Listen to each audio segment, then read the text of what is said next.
Hi guys, today I'm going to show you how to brioche knit, and we have a lot of brioche knitting patterns for cowls, so I'm going to walk you through how to basically start one of our cowls.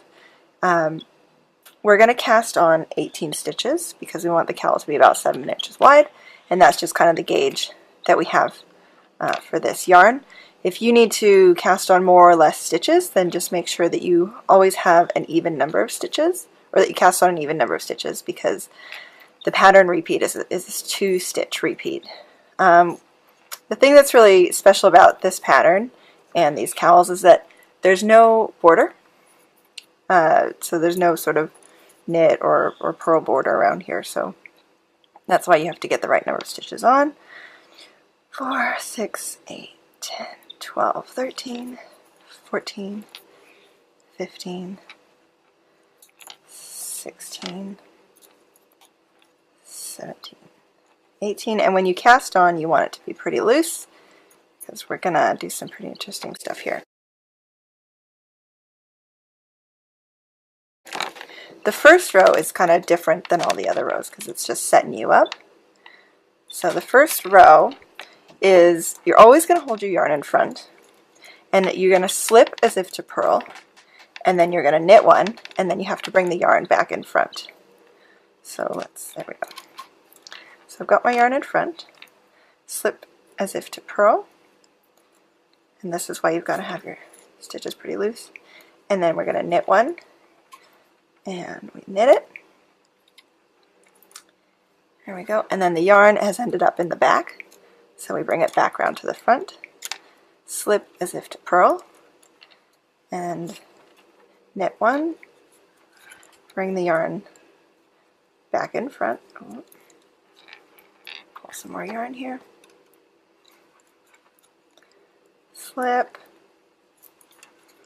knit one.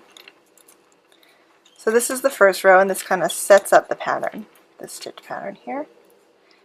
And because it's a 2-stitch repeat, you're always going to end with the knit stitch. If you don't, you know you've done something wrong. Purl, knit, yarn ends up and back, so we bring it to the front. Purl. And so when we knit and we're bringing the yarn around, it creates this extra loop, which is important. So it ends up looking a little bit funny. Slip as if to purl. Whoops. Knit one.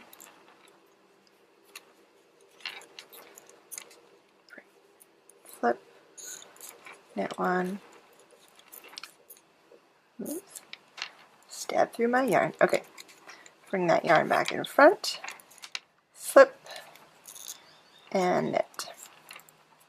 Okay, so that's the first row.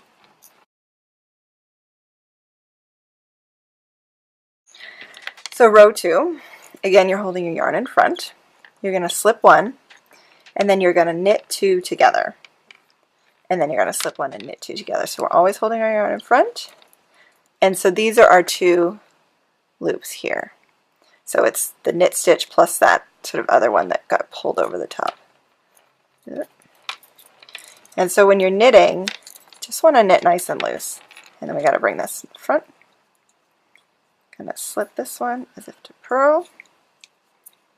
And then we're going to knit these 2 together. So they're kind of crossed over. And then we got to bring this yarn back in front. And then we're slip. And then we knit 2 together. Bring that yarn back in front. And then we slip. And then we knit 2 together. And that's all you're going to do. Bring that yarn back in front. So you just continue this through the whole project until you've got your piece the length that you want.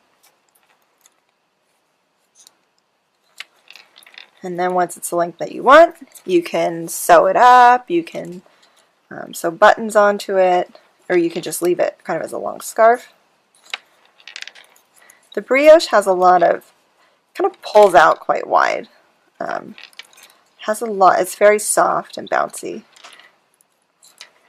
And once you get this basic technique down, then you can start playing with the more advanced stuff, which is the 2-color stuff, which is really, really cool.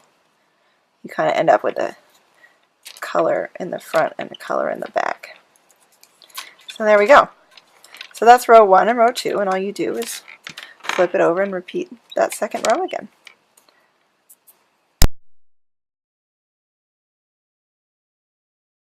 Now I'm going to show you how to bind off your brioche. So when we were working our brioche, we always wanted our yarn in front, and for the bind off row, we always want to have our yarn in back.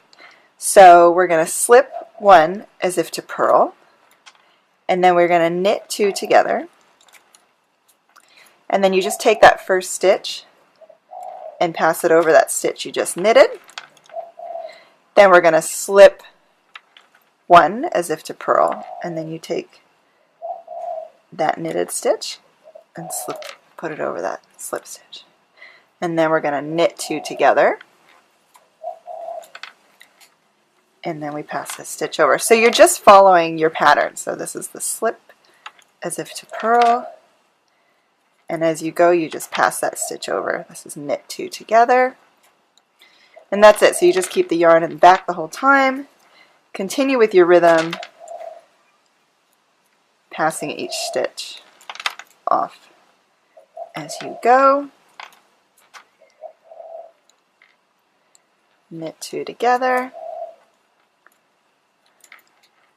and pass it over. So you just continue with that until you get all the way to the end, and then you just snip your thread and pull it through the loop, just as you would with the normal bind off.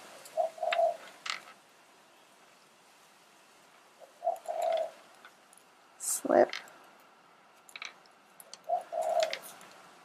There you go, and just as we always do with our rows, you want to make sure that you're ending with a knit 2 together. Oops. There we go. Alright, and then I would just snip my yarn, pass it through this loop, and pull tight. There we go. And you want to make sure that you're binding off real nice and loose, so that, because the brioche kind of pulls quite wide, so having a really loose bind off helps to sort of make it go wide. So now I'm going to show you 9, 10, yeah. The following podcast contains explicit language. Brioche. For the bind off row, you're going to have your yarn in back. So, you know, when we were working, we had our yarn in front the whole time. This time we have it in back. So you're going to slip 1 stitch as if to purl, and then you're going to knit 2 together, and then you just take that slip stitch